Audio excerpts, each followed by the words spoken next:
The Great Hall of the Galactic Council stretched for miles.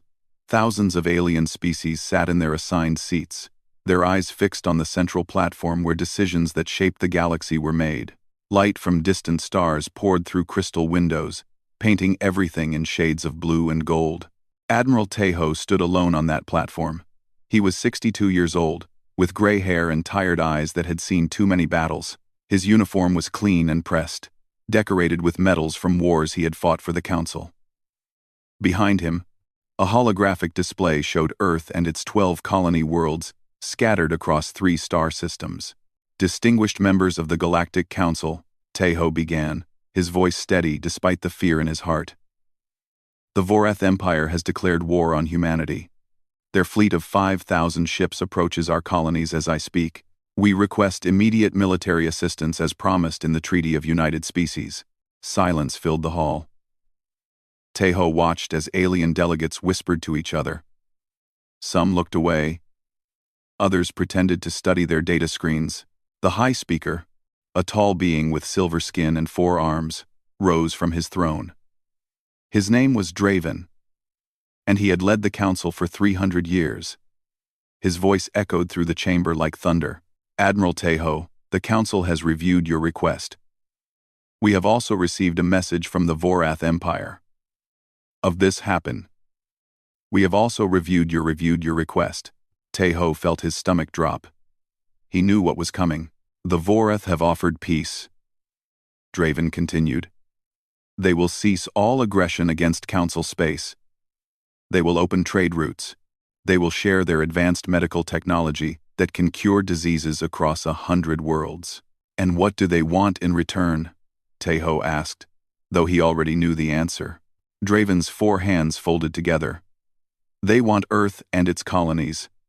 They want humanity. The words hit Tejo like a physical blow. He gripped the podium to keep himself standing. In the viewing gallery above, he could see the human delegation.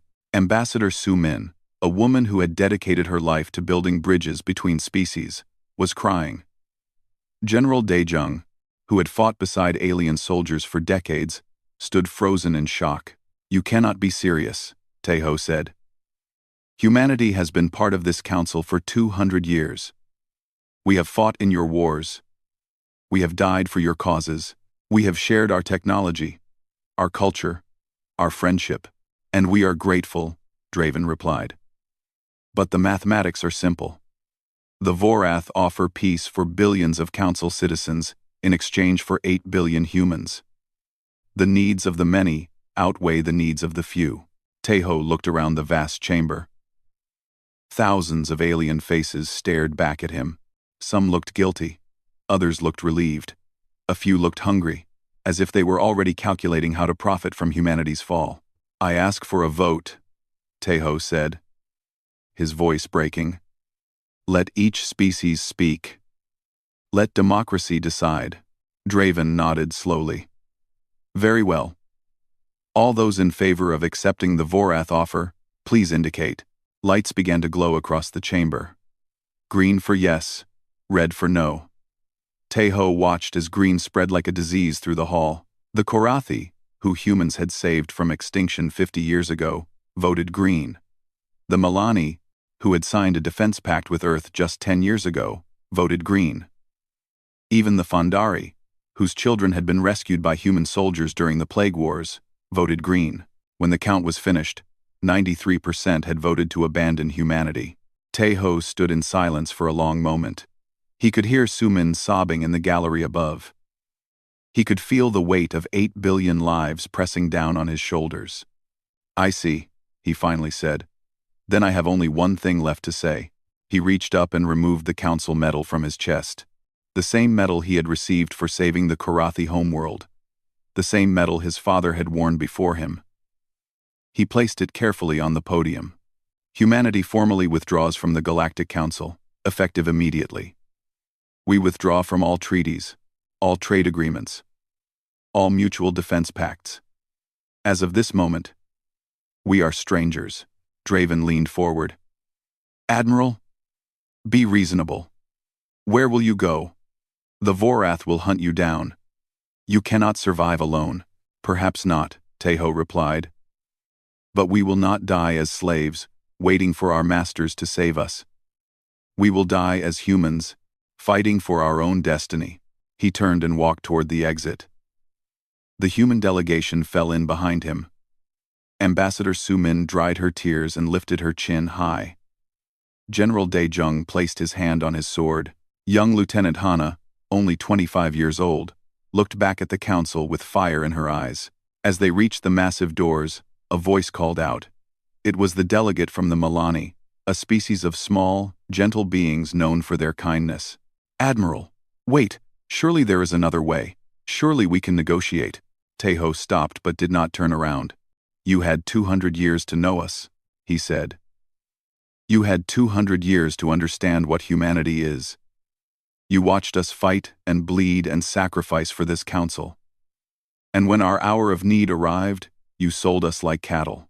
He finally turned, and his eyes swept across the entire chamber, one last time. Remember this day, he said. Remember what you chose. Because when darkness comes for you, and it will come, remember that you taught us what the galaxy truly thinks of friendship and honor. The doors opened, and the humans walked out into the cold corridor beyond. Behind them, the council chamber erupted in arguments. Some delegates were already calling for the humans to be stopped. Others were demanding a new vote. But it was too late. It was always going to be too late. In the hangar bay, Captain G1 was waiting with their ship. She was a pilot with short black hair and quick hands, the best in the human fleet. She saw the looks on their faces and knew immediately what had happened. They betrayed us, she said. It was not a question. They did, Tejo confirmed. Set course for the outer colonies. We need to evacuate as many people as possible before the Vorath arrive. And then what? G1 asked. Tejo looked at his small group of humans.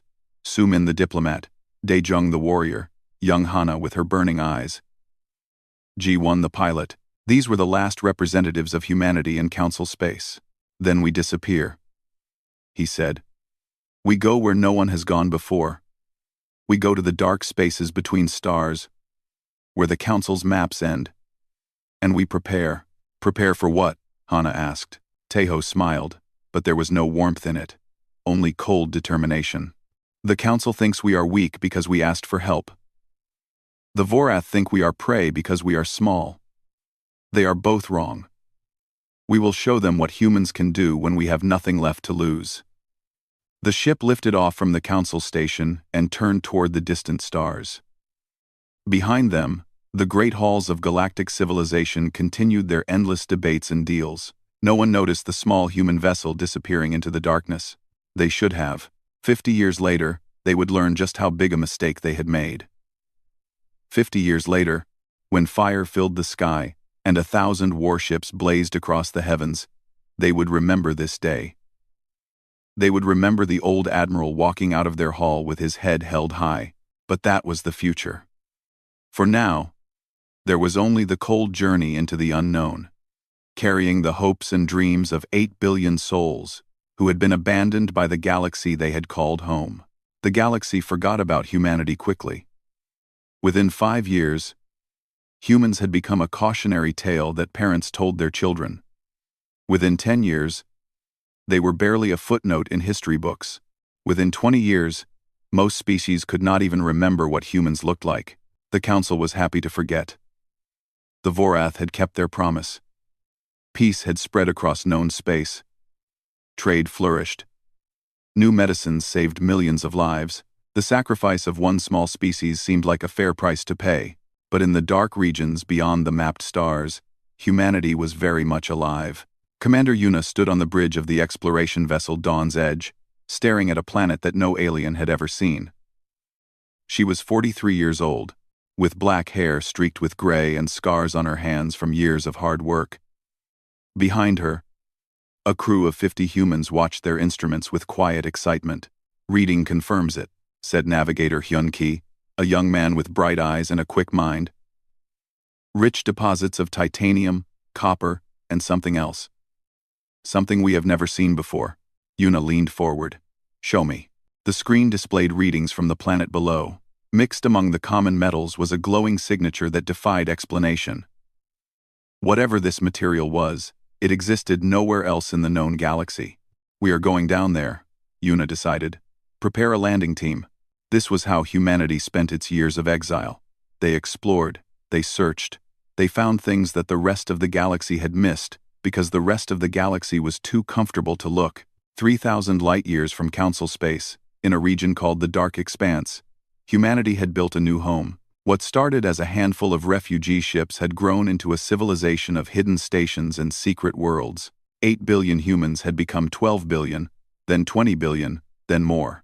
General Dae-jung, now 78 years old but still strong, oversaw the military training programs. Every human adult learned to fight. Every human child learned to survive.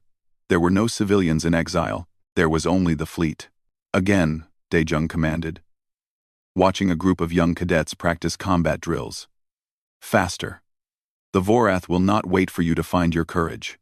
A young woman named Bo-ra, just 18 years old, wiped sweat from her face and raised her weapon again. "Sir, when will we fight them? When will we go back?" Dae-jung studied her for a moment. She had the same fire in her eyes that he had seen in Lieutenant Hana 50 years ago. That fire had never died in humanity. If anything, it had grown stronger. "When we are ready," he said. "Not one day before. Not one day after.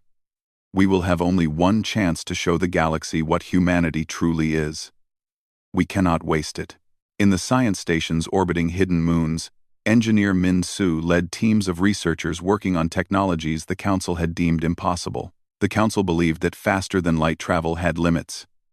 Min-Su proved them wrong. The Council believed that energy shields could never stop plasma weapons. Min-Su built shields that could stop anything. "The Council has rules," Min-Su often said to his students. "They have decided what is possible and what is not, but those rules are based on fear, not science." They stopped asking questions because they were afraid of the answers. Humans had no such fear. They asked every question. They challenged every limit. They failed 1,000 times and got up 1,001 times. The new metal that Yuna found on that distant planet turned out to be something extraordinary. When processed correctly, it could store energy at levels previously thought impossible. Min-Su called it Starfire, and he used it to build weapons that could crack planets in half. "Should we?" asked his assistant, a quiet woman named Unbi. "Should we build such terrible things?" Min-Su looked at her with sad eyes. "The Vorath have killed billions of our people.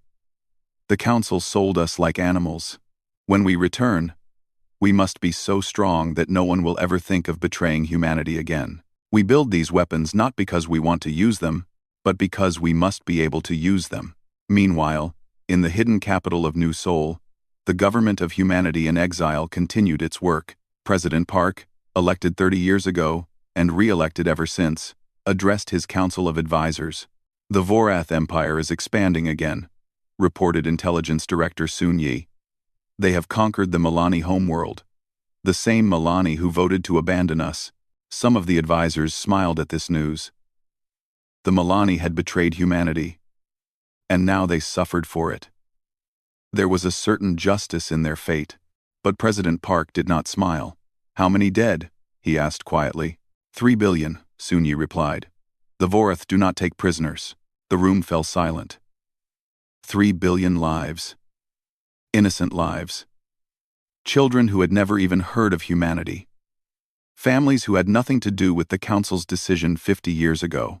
"We cannot let this continue," said Admiral Hana, who had grown from a young lieutenant into the supreme commander of the human fleet. At 75, she was still fierce. Still burning with the fire that had caught everyone's attention in the council chamber so long ago. "The Vorath will continue to grow," she explained.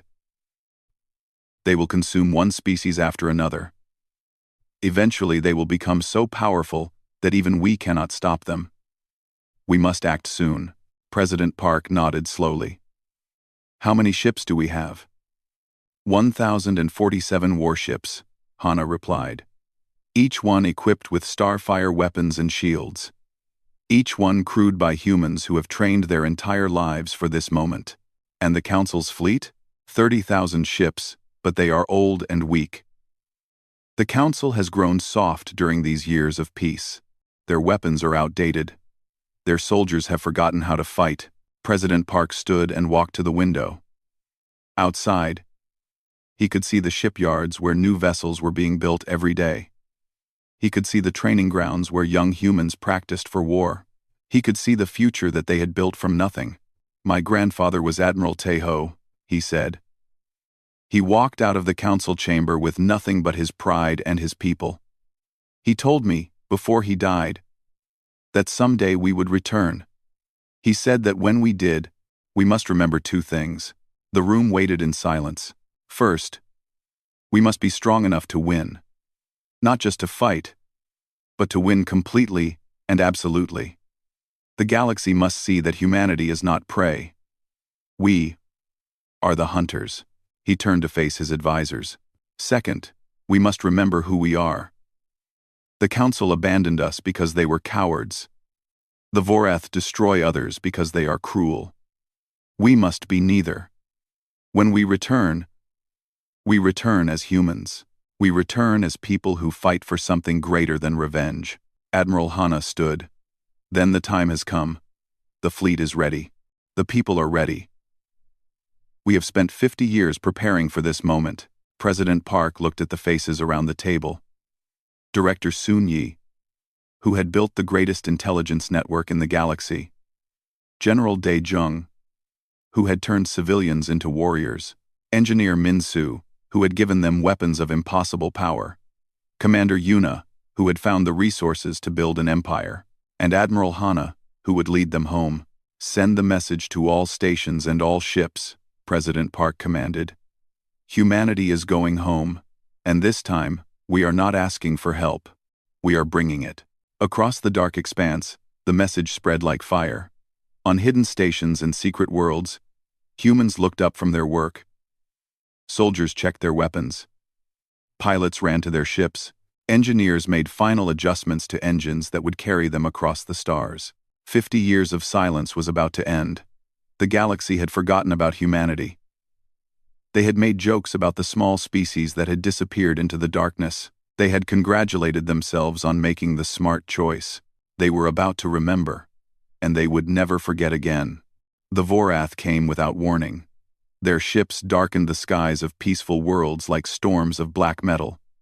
Their weapons burned cities to ash. Their soldiers marched through the ruins, taking everything of value and destroying everything else. High Speaker Draven stood in the council chamber, watching the reports come in. His silver skin had turned pale with fear. His 4 hands trembled as he read the casualty numbers. "The Fondari homeworld has fallen," announced the emergency coordinator, a young Korathi female named Kessa.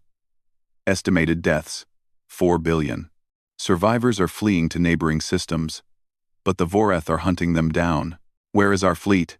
Draven demanded. "Scattered and broken, High Speaker. The Vorath ambushed our main battle group near the Milani border. We lost 12,000 ships in one day."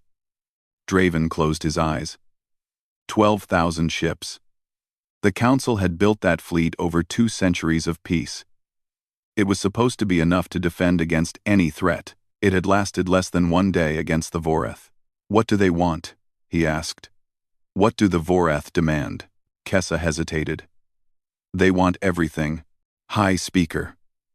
They want our worlds, our resources, our people. They are not interested in negotiation. They are interested in conquest." The council chamber, which had once been filled with thousands of delegates arguing about trade deals and diplomatic protocols, was now nearly empty. Many species had already surrendered to the Vorath. Others had fled to distant corners of the galaxy. Only a handful remained loyal to the council.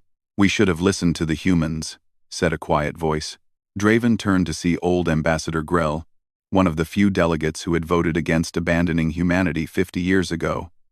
He was a small creature with wise eyes and a long memory. "What did you say?" Draven asked. "I said we should have listened to the humans." Grell walked slowly to the central platform. "Admiral Tejo warned us. He said that when darkness came for us, we would remember what we had done. He was right. The humans are gone. Draven replied bitterly. Dead or scattered to the void. They cannot help us now. Are they? Grell asked. Have we actually confirmed their destruction? Or did we simply assume that they died because we could not imagine them surviving? Draven had no answer. The truth was, no one knew what had happened to humanity. After they left Council space, they had simply vanished. Search parties sent to find them had found nothing. It was as if 8 billion people had dissolved into the darkness between stars. The emergency alarms began to sound throughout the chamber. Red lights flashed on every screen. Kessa's voice rose above the noise. High speaker, the Vorath fleet has entered the capital system. 100,000 ships approaching. Draven felt his heart stop. 100,000 ships. The Council had only 2,000 left to defend the capital. This was not a battle. This was an execution. Evacuate the civilians, he ordered. All non-essential personnel to the escape vessels, military forces to defensive positions. But even as he gave the orders, he knew it was hopeless. There was nowhere left to run. The Vorath had conquered half the galaxy in 3 years. Every species that resisted had been destroyed. Every species that surrendered had been enslaved. The Vorath Emperor himself appeared on the main screen. His face was like a nightmare. All sharp angles and cruel eyes. His voice was cold and empty, like wind through dead trees. High Speaker Draven, the Emperor said, I am pleased to finally meet you. I have admired your council for many years. Such a impressive structure. Such a long history. It will make an excellent trophy. What do you want? Draven asked, though he already knew. I want everything. The Emperor replied simply. Your worlds. Your technology. Your people. But most of all, I want your surrender. I want to see the great Galactic Council kneel before the Vorath Empire. I want to see you beg. Draven looked around at his remaining colleagues. The Korathi delegation, once proud warriors, now looked defeated. The few Milani survivors stared at the floor in shame. Even Ambassador Grell, who had always been so strong, seemed broken. And if we refuse? Draven asked. The Emperor smiled. It was the most terrible thing Draven had ever seen. Then I will burn your capital to dust. And I will make you watch. I will kill everyone you have ever known. And then I will find the survivors who fled. And I will kill them too. There will be nothing left of your council but ashes and memories. Draven's shoulders fell. There was no choice. There had never been a choice. The council had spent 50 years making deals and avoiding conflict. And now they had forgotten how to fight. They had traded warriors for bureaucrats and weapons for trade agreements. We need time, Draven said. Time to prepare our people for the transition. You have 1 hour, the Emperor replied. Use it well. The screen went dark. In the silence that followed, Draven could hear the distant sound of Vorath ships entering the atmosphere. They were already landing troops. Already taking control of the outer districts. Send a message, Draven said suddenly. Send it everywhere. Every frequency, every channel, every corner of the galaxy. What message, High Speaker? Kessa asked. A call for help. Draven's voice cracked with desperation. Tell everyone what has happened. Tell them the council has fallen. Tell them the Vorath are coming for them next. And beg, if you must. Beg anyone who can hear us to come and fight. Who would answer? Kessa asked. Who is left? Draven thought about the humans again. He remembered Admiral Tejo standing on this very platform, asking for help. He remembered the vote that had condemned humanity to death. He remembered watching them walk away. Their heads held high despite everything. I do not know, he admitted. But we must try. We owe it to everyone we failed. The message went out across the stars. It traveled through empty space and past dead worlds and into regions where no signal had reached in decades. It was a cry of despair. A final hope from a dying civilization. Most who heard it simply turned away. The Vorath were too powerful. The council was doomed. Why risk everything for a cause that was already lost? But in the darkest corner of the galaxy, in a region called the Dark Expanse, the message found its way to a hidden station. A communications officer named Young Su, barely 20 years old, was monitoring the frequencies when the signal appeared. "Captain," he called out, "you need to hear this." Captain Mireille, a woman with gray hair and sharp eyes, walked over to his station. She listened to the message in silence. The desperate voice of High Speaker Draven filled the room, begging for help that would never come. When it finished, Young Su looked at his captain. "What do we do?" Mireille smiled. It was the smile of someone who had waited a very long time for this moment. "We forward this to command. They will want to hear that the galaxy is finally ready for us to come home." Within the hour, the message had reached Admiral Hana on the bridge of her flagship, the Vengeance of Teho. She listened to it 3 times, letting every word sink into her memory. "The council is falling," she said to her senior officers. "The same council that sold us to the Vorath is now begging for someone to save them." "They deserve what they get," growled General Daejung, now 93 but still fierce as a tiger. "Perhaps," Hana agreed. "But the innocent people of the galaxy do not. The children who were never asked. The families who simply wanted to live in peace. They did not vote to abandon us.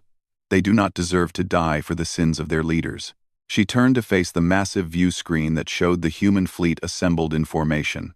1,047 warships, each one a monument to human determination, each one crewed by warriors who had trained their entire lives for this moment. "Today, we show the galaxy what humanity truly is," Hana declared. "Not victims, not refugees, not a forgotten footnote in history. We are the answer to their prayers. We are the fire in the darkness. We are coming home." The fleet began to move. Engines that had never been tested in battle roared to life. Weapons that had only been fired in training exercises charged to full power. Millions of human hearts beat as one. The galaxy had abandoned humanity. Now humanity would save the galaxy, and nothing would ever be the same again. The sky above the council capital had turned black with Vorath ships. 100,000 vessels hung in orbit, their weapons pointed at the surface below. Surrender was minutes away. The end of the Galactic Council was at hand. High Speaker Draven stood on the balcony of the council tower, watching the enemy fleet blot out the stars. His people had gathered in the streets below, waiting for the announcement that would change their lives forever. Some were crying. Others were praying to gods who seemed to have abandoned them. "High Speaker," Kessa said softly. "The hour is almost up. The Vorath Emperor is waiting for your surrender." Draven nodded slowly. He had prepared his speech. He would kneel before the enemy. He would give up everything his people had built over thousands of years. He would become a slave, and his children would be slaves, and their children after them. But just as he turned to go inside, something strange happened. A light appeared in the sky. Then another. Then 100 more. Then 1,000. "What is that?" someone shouted from the crowd below. Draven looked up and felt his heart freeze in his chest. Ships were emerging from hyperspace. Not Vorath ships. Something else. Something that glowed with blue fire and moved with purpose that spoke of war. "Sensors are going crazy," Kessa reported, her voice shaking. 1,000 ships have just appeared behind the Vorath fleet. They are broadcasting on all frequencies. "Let me hear it," Draven said. A voice filled the air. It was a woman's voice. Strong and clear, and completely without fear. "This is Admiral Hana of the human fleet to all vessels in this system. To the people of the Galactic Council, we heard your call for help. We have come. To the Vorath Empire. You made a mistake 50 years ago. You asked for humanity as the price of peace. The Council gave us to you. But we did not come when you called. We did not kneel when you commanded. We disappeared into the darkness, and we grew strong. Now we have returned. Leave this system immediately, or face the consequences." Draven could not breathe. Humans. The humans had returned. The same species that the Council had abandoned to die was now standing between them and destruction. The Vorath Emperor appeared on every screen in the system. His face was twisted with rage. Humans? Impossible. You were supposed to be dead. You were supposed to be nothing. We are many things, Hana replied calmly. But we have never been nothing. You have 1,000 ships. The Emperor laughed. I have 100,000. This is not a rescue. This is suicide. Perhaps, Hana agreed. Let us find out. She gave a single command, and the human fleet opened fire. The first wave of starfire weapons tore through the Vorath formation like lightning through clouds. Ships that had conquered entire worlds exploded in seconds. Shields that had never been broken shattered like glass. In the first 60 seconds of battle, 3,000 Vorath ships ceased to exist. On the surface below, the people of the council watched in stunned silence. They had never seen weapons like this. They had never imagined that such power could exist. All ships, forward, Hana commanded. The human fleet moved as one. Each ship knew its role. Each crew had trained for this moment since childhood. They were not an army. They were a force of nature. Captain Mireille led her squadron through the enemy formation, her ship dancing between Vorath vessels like a blade through water. She fired her weapons without hesitation, each shot finding its target with perfect accuracy. These are the monsters who killed our colonies, she told her crew. These are the beasts who thought we would die quietly. Show them how wrong they were. Beside her, young pilot Tae Min flew his fighter with reckless courage. He was only 19 years old, born on a hidden station far from Earth. He had never seen his homeworld. He had never known the Council or the old galaxy. All he knew was that his people had been wronged, and now they had come to set things right. Enemy fighters incoming, his wingman warned. Tae Min smiled and pushed his ship faster. The Vorath fighters were quick, but human ships were quicker. The starfire metal that powered their engines had no equal in the known galaxy. Every advantage that the Vorath had enjoyed for centuries was meaningless now. On the Vorath flagship, the Emperor watched his fleet crumble with growing horror. His ships were dying by the thousands. His commanders were screaming for orders. His entire invasion force was being torn apart by a species that was supposed to be extinct. How is this possible? He demanded. Where did they get this technology? Where did they get these weapons? His advisors had no answers. The humans were fighting with tools that defied everything the galaxy knew about physics. Their shields absorbed hits that should have destroyed them. Their weapons cut through armor that had stopped everything else. Fall back, the Emperor ordered. All ships, retreat. But it was too late for retreat. The human fleet had surrounded the Vorath formation. Admiral Hana had planned this battle for decades. She knew exactly where the enemy would be, exactly how they would react, exactly how to trap them. Emperor of the Vorath, Hana said, her voice broadcast to every ship in the system. You asked for our surrender once. The Council gave it to you. You thought you had bought yourself an easy victory. But you made a mistake. You let us live. You let us learn. You let us grow. And now you will pay for that mistake. We can negotiate, the Emperor said quickly. We can make a deal. Whatever you want, we will give it to you. What we want? Hana laughed. It was not a cruel laugh, but a tired one. We wanted to be part of something greater. We wanted to be accepted by the galaxy. We wanted friends and allies, and a future among the stars, and you took all of that away from us. She paused, and when she spoke again, her voice was like ice. But that was 50 years ago. We have built our own future now. We do not need your deals. We do not need your acceptance. All we need is for the galaxy to understand one simple truth. Humanity is not prey. We never were. And anyone who forgets that lesson will learn it the hard way. Then what happens now? The Emperor asked. Now you watch your fleet burn, Hana replied. And you remember this moment for the rest of your very short life. The final assault began. Human ships swept through what remained of the Vorath formation with merciless efficiency. The Emperor's flagship tried to escape, but 3 human cruisers blocked its path. Captain Mirai led the attack herself, her weapons tearing through the flagship's engines. "This is for Earth," she said as she fired. "This is for every colony you destroyed. This is for every human life you took." The flagship exploded in a ball of starfire. The Emperor of the Vorath, who had conquered half the galaxy and brought the Council to its knees, died in an instant. His dream of empire died with him. When the battle finally ended, only silence remained. Of the 100,000 Vorath ships that had come to conquer, fewer than 10,000 escaped. The rest were wreckage floating among the stars. On the surface below, High Speaker Draven fell to his knees. Tears streamed down his silver face. The people in the streets were cheering, embracing each other, crying with joy. They had been moments from enslavement. Now they were free. "They came back," Draven whispered. "After everything we did to them, they came back." Ambassador Grell stood beside him, his old eyes bright with emotion. "I told you we should have listened to the humans," he said softly. "I told you they were different." Grell, in orbit above, Admiral Hana looked down at the world she had saved.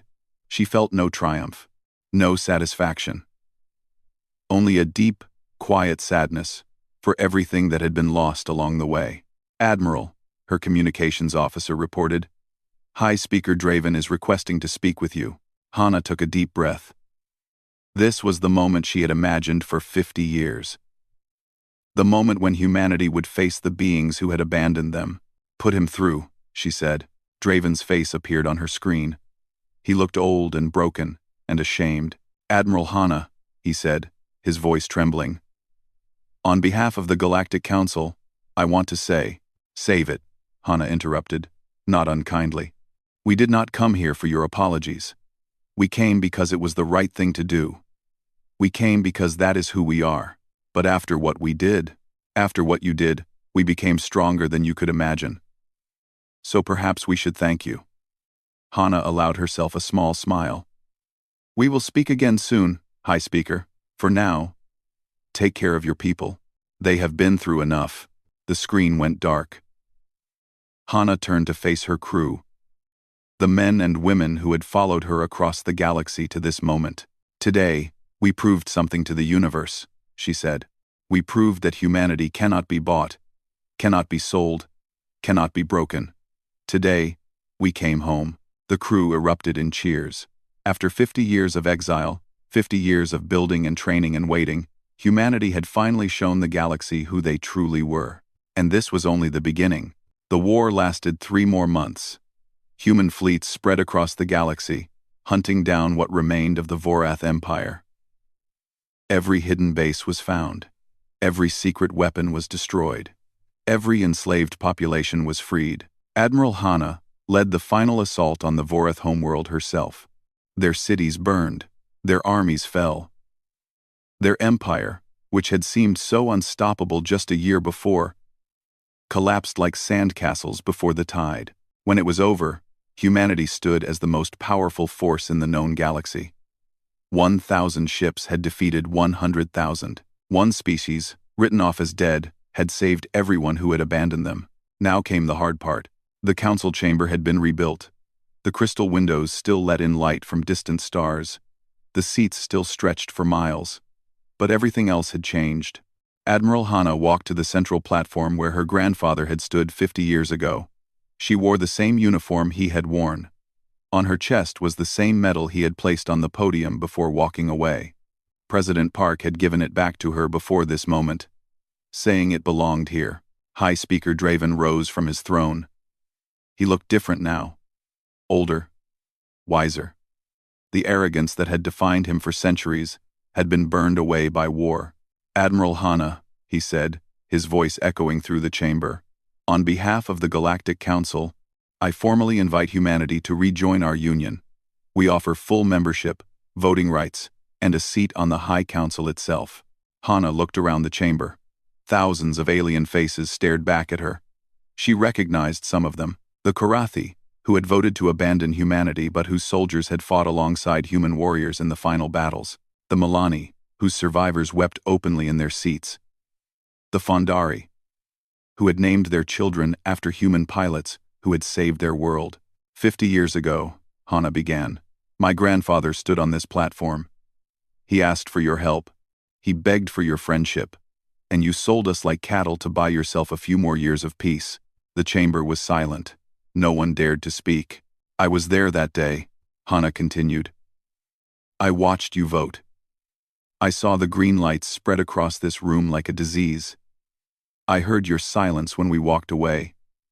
And I promised myself that I would never forget. That humanity would never forget. Draven lowered his eyes in shame. We were wrong, he said quietly.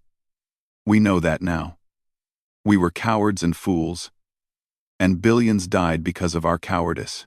Yes, Hana agreed. You were. And now you want us to pretend it never happened. You want us to sit in your chairs and attend your meetings and act like we are equals. She paused, and her eyes swept across the entire chamber. But we are not equals. Not anymore. 50 years ago, we were weak and small and desperate for acceptance. Today, we are the strongest species in the galaxy. Today, we could take everything you have, and there is nothing you could do to stop us. Fear flickered across many faces. The same fear that had once driven them to sacrifice humanity was now turned toward humanity itself. They had created a monster, and now that monster stood before them. I know what you are thinking, Hana said. You are wondering if we came to conquer. If we saved you only to enslave you. If we are just another Vorath empire with a different name. She reached up and touched the medal on her chest. My grandfather gave me this medal before he died. He told me to wear it when I returned to this chamber.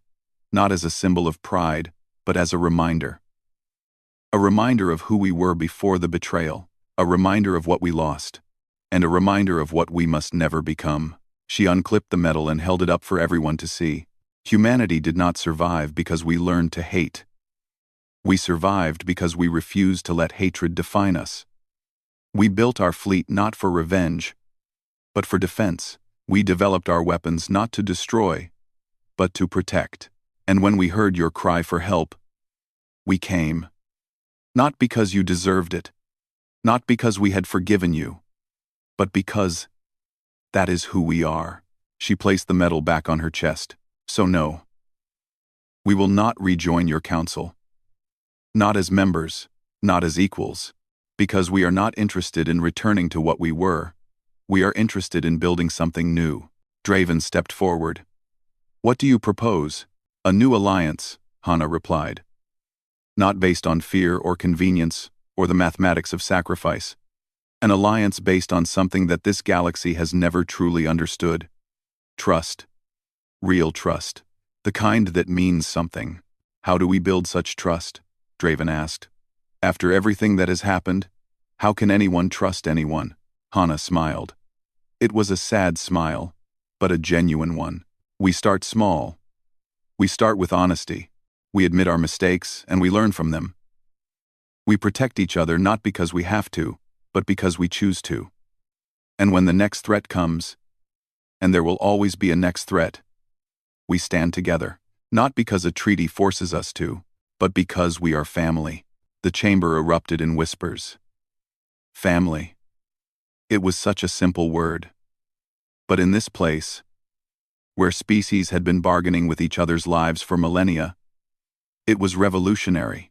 Old Ambassador Grell rose from his seat. His voice was weak, but his words carried across the entire chamber. I voted against abandoning humanity 50 years ago, he said.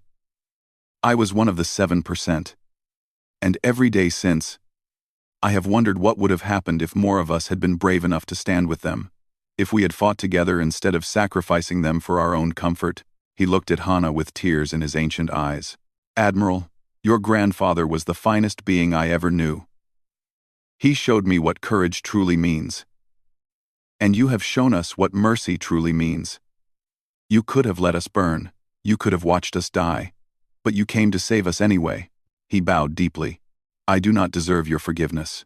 None of us do. But I swear, on whatever years I have left, that I will spend them trying to earn it. One by one, other delegates rose and bowed. The Korathi, the Fondari, Even the Milani, whose entire species had been nearly destroyed by their own cowardice. They bowed to humanity. They bowed to the species they had abandoned. Hana watched them with quiet dignity. She felt the weight of 50 years pressing down on her shoulders. The weight of everyone who had died in exile. The weight of everyone who had sacrificed so that this moment could happen. "Stand up," she said softly. "We did not come here to be worshipped. We came here to be neighbors." The delegates rose, uncertain and hopeful and afraid all at once. "Tomorrow, we begin negotiations for the new alliance," Hana announced. "It will be difficult. There will be arguments and disagreements and old wounds that refuse to heal. But we will keep trying, because that is what family does." She turned to leave, then stopped and looked back one more time. "My grandfather told me something else before he died. He said that the measure of a species is not how they treat those who can help them. It is how they treat those who cannot. You failed that test 50 years ago. We all know that. But the test is not over. It will never be over. Every day, every choice, every moment is another chance to prove what you truly are." She walked toward the exit, her boots echoing on the ancient floor. Humanity chose to be rescuers instead of conquerors. We chose mercy instead of revenge. We chose hope instead of hatred. Now it is your turn to choose. What will the galaxy become? The answer is in your hands. The doors opened, and Admiral Hana walked out into the light of a new day. Behind her, the Galactic Council sat in stunned silence.